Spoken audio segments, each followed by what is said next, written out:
D'ailleurs, on parle des émotions du dérèglement climatique. Il y a plein de psys en disant voilà, peur, colère, angoisse, anxiété. Et vous le disiez plutôt chez les jeunes. Alors, plutôt chez les jeunes, il y a aussi un sentiment qui s'ajoute à tout ce que vous avez Oui. mentionné, Laurence, c'est la culpabilité.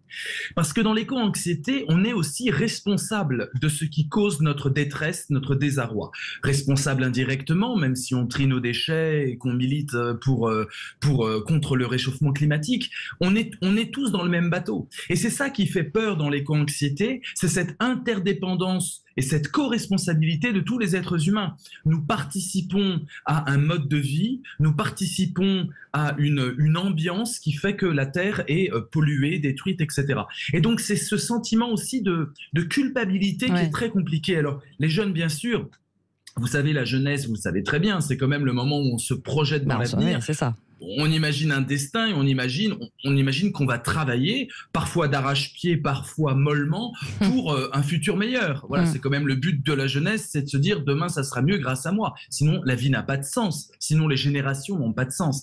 Eh bien, c'est ça que les jeunes ont du mal aujourd'hui. 60% des jeunes disent souffrir d'éco-anxiété sur une étude sur 10 000 jeunes. Hein.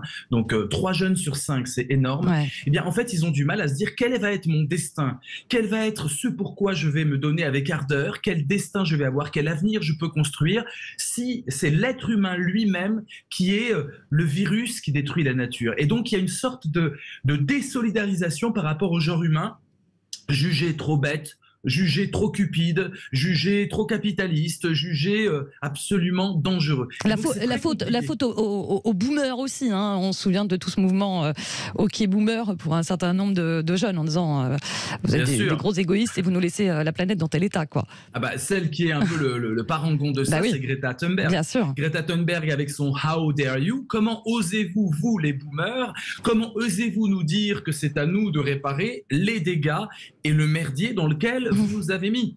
Taisez-vous, en fait, nous allons faire le job, mais c'est plutôt positif. Quand vous écoutez Greta Thunberg et d'autres comme ça militants, il y a en fait deux discours possibles. Et pourtant, elle s'est faite, pardon, Vincent Cespedes, elle s'est faite quand même bien allumée, Greta Thunberg. Ah bah, elle s'est fait, notamment par les boomers d'ailleurs. C'est clair. On va laisser passer ça.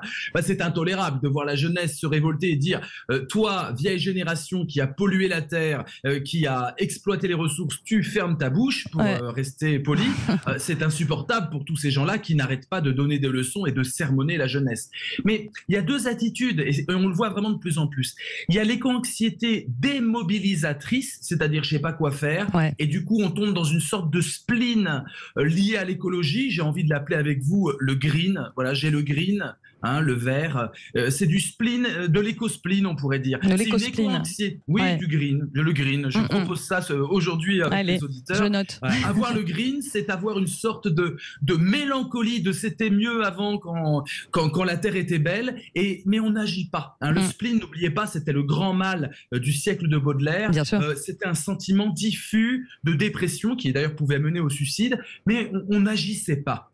Et il y a l'éco-anxiété mobilisatrice. Et là, pour le coup, c'est une vraie militance que les jeunes peuvent prendre en main. Et là, je crois que les plus âgés peuvent être à l'école de la jeunesse. Et c'est ça aussi, cette révolution qu'il faut faire dans sa tête. C'est que l'avenir, c'est les jeunes et c'est à eux d'agir. Et donc, il faut les aider plutôt que de les sermonner et de leur faire du prêchi-prêcha.